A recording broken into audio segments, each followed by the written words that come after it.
Dr. Moeed Yusuf, esteemed panelists, speakers, international guests, ladies and gentlemen, Assalamu alaikum and good morning. It's my profound pleasure to speak to you once again at Islamabad Security Dialogue. I'm extremely pleased to note that this forum, organized by National Security Division for the first time in 2021, has already made its mark as one of the region's prominent security dialogue, and I would like to compliment Dr. Moeed and his team for this achievement. I believe today more than ever, we need to inculcate and promote such spaces for intellectual debate and discourse where people from around the world come together to share ideas about the future of their countries and the world at large, where some of the brightest minds can identify means of global cooperation rather than confrontation. Ladies and gentlemen, I speak to you today as the world is witnessing an unprecedented return to global power contestation. The resurgence of interstate conflict amidst shared global challenges of poverty, climate change, terrorism, cyber intrusion, and scarcity of resources poses profound questions for international system.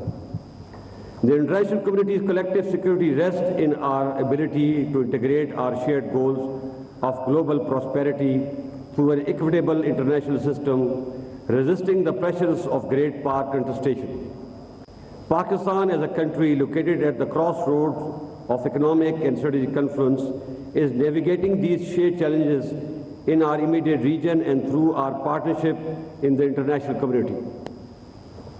Ladies and gentlemen, Pakistan's first ever national security policy places the safety, security, dignity, and prosperity of its citizens at the heart of our security policy.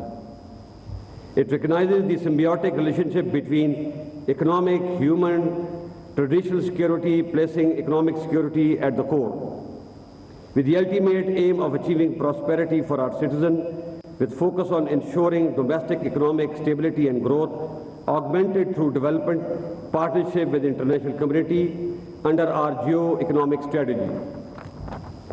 Achieving this requires peace at home and abroad. Internally, Pakistan law enforcing agencies and the military have given innumerable sacrifices to defeat the menace of terrorism. Since 2001, Pakistan has suffered over 90,000 casualties and more than 150 billion in economic losses. Our commitment to defeating terrorism remains unwavering. Through the selfless dedication and sacrifices of our armed forces, civil law enforcing agencies, and support of our nation, we have made remarkable gains against terrorism. This has resulted in a marked improvement in the internal security situation of Pakistan. However, the threat of terrorism and violent extremism remains, and the struggle continues till we eliminate the last terrorist and cause of terrorism from our region. We are committed to preserving our gains against terrorism, and we are working with the interim Afghan government and other neighbors to ensure that terrorist organizations are no longer allowed to use territory of one country against another one. A peaceful and prosperous West and South Asia is our goal. Pakistan national security policy places a premium on promoting national cohesion and harmony through the precepts of unity in diversity. Our focus remains on eliminating intolerance and extremism by celebrating the diversity of our country and ensuring the right of state to preserve the fundamental rights guaranteed under the constitutions, irrespective of caste, creed, or belief.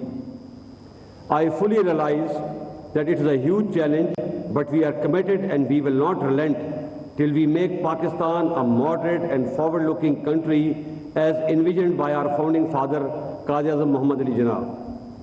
Pakistan also recognizes that it is the regions, not the countries, that grow. That is why we believe that peace and stability in our wider regions are prerequisites for achieving shared regional prosperity and development. In this regard, our doors are open for all our neighbors. Ladies and gentlemen, for decades, conflict in our immediate West has created negative externalities and spillover effect that have adversely impacted our economy, society, and security. This is why Pakistan continues to work closely with the international community to pursue peace and stability in Afghanistan. Unfortunately, lack of financial flows and continued sanctions are creating a humanitarian crisis in Afghanistan. Pakistan has worked tirelessly to provide humanitarian aid to the people of Afghanistan in collaboration with the international community, but much more is needed. It is our collective responsibility towards the people of Afghanistan to ensure that timely and adequate humanitarian aid flows into the country. While the world, especially the West, are preoccupied by the humanitarian crisis unfolding in Ukraine, we must ensure that 40 million Afghans who face terrible conditions are not forgotten.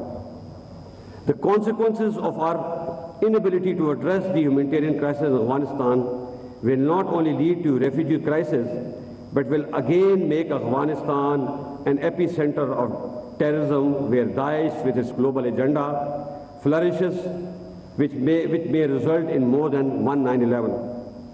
Therefore, good or bad, it is important for the international community to keep Afghan government's nose above the water. The performance of present Afghan government is not satisfactory, to say the least, but we have to be patient and accommodative. Instead of imposing sanctions which have never worked, we must incentivize Afghan for their positive behavioral change. While Pakistan shares some of the concerns of the international community, we believe that disengagement with Afghanistan is not an option. We urge the international community to share their concerns directly with the Afghan interim government and continue their engagement to ensure uninterrupted flow of humanitarian assistance to the people of Afghanistan. Pakistan already hosts nearly 4 million registered and unregistered Afghan refugees.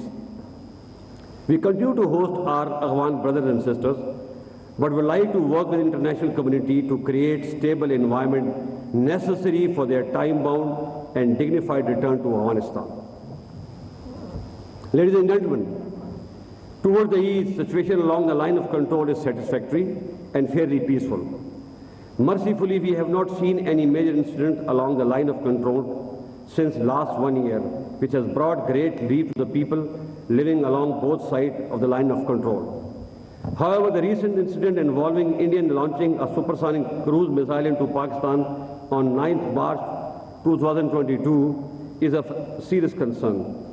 Unlike other incidents involving strategic weapon system, this is the first time in history that a supersonic cruise missile from one nuclear-armed nation has landed in another. This raises serious concerns about India's ability to manage and operate high-end weapon systems, and equally concerning is India's indifferent attitude in not informing Pakistan immediately about an inadvertent launch of the missile. We hope the international community will realize that this incident could have resulted in loss of life in Pakistan or an accidental shooting down of a passenger plane that were flying along the path of the cruise missile. Pakistan has called for a thorough probe into the incident, and we expect India to provide evidence to ensure Pakistan and the world that their weapons are safe and secure. On our part, like early 2019, when Pakistan demonstrated its role as a responsible member of international community by returning the captured pilot of an intruding Indian fighter aircraft, we have once again demonstrated maturity and responsibility in our response. Ladies and gentlemen, Pakistan continues to believe in using dialogue and diplomacy to resolve all outstanding issues, including the Kashmir dispute, and is ready to move forward on this front if India also agrees to do so. With 1/3 of the world engulfed in some sort of a conflict or war, it is important that we keep the flames of fire away from our region. In this regard, beside Kashmir dispute, the Indo-China border dispute is also a matter of great concern for us, and we want it to be settled quickly through dialogue and diplomacy. I believe it is time for political leadership of the region to rise above their emotional and perceptual biases and break the shackles of history to bring peace and prosperity to almost 3 billion people of the region. Ladies and gentlemen, with growing concern about major power contestation, Pakistan is positioning itself as a melting pot for a positive global economic interest through our focus on connectivity and development friendship. Pakistan does not believe in camp politics, and our bilateral relationship with our partners are not at the expense of our relationship with other countries. Pakistan enjoys a close strategic relationship with China, demonstrated by our commitment towards Pakistan-China Economic Corridor or CPEC. Equally, we share a long history of excellent and strategic relationship with the United States, which remains our largest export market. We seek to broaden and expand our ties with both countries without impacting our relations with the other. Similarly, European Union, United Kingdom, Gulf, Southeast Asia, and Japan are also vital for our national development and progress. Ladies and gentlemen, Pakistan is deeply concerned about the conflict in Ukraine. With Ukraine, we enjoy excellent defense and economic relationships since its independence. With Russia, we had cold relations for a long time due to numerous reasons. However, recently there have been some positive development in this regard. Sadly, the Russian invasion against Ukraine is very unfortunate, as thousands of people have been killed, millions made refugees, and half of Ukraine destroyed. This is a huge tragedy which must be stopped immediately. Furthermore, despite legitimate security concerns of Russia, its aggression against a smaller country cannot be condoned. Pakistan has consistently called for an immediate ceasefire and cessation of hostilities. We support immediate dialogue between all sides to find a lasting solution to the conflict. Pakistan has also dispatched humanitarian assistance to Ukraine through special flights of Pakistan Air Force and will continue to do so.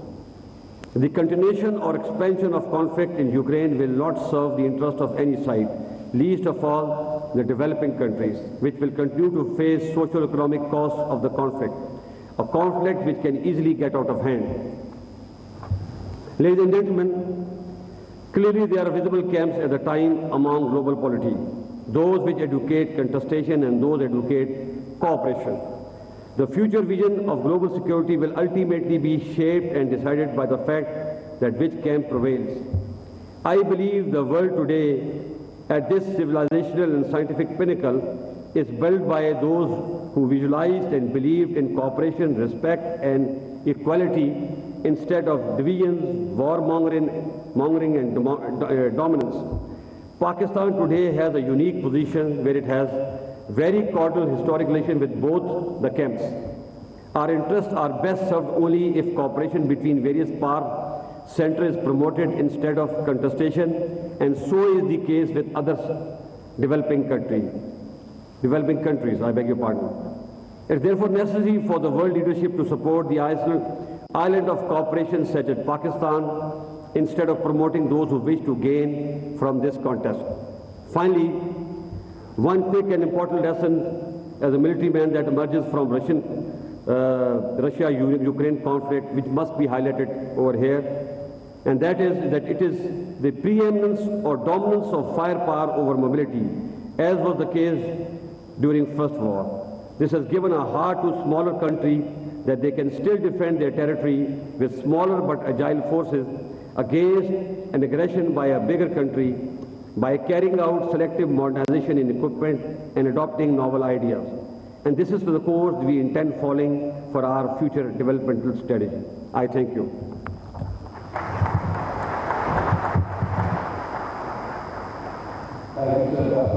Ladies and gentlemen, we'll now be having a question and answer session with some housekeeping rules.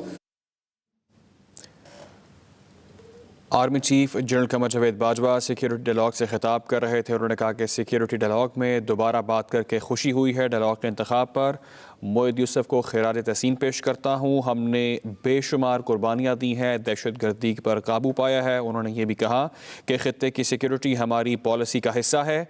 Afghanistan के हवाले से उन्होंने बात की और कहा कि अफ़गान अवाम की मदद के लिए मज़ीद काम करने की ज़रूरत है। उन्होंने कहा कि पाकिस्तान ने 40 लाख अफ़गान बाशिंदों को पनाह दी है।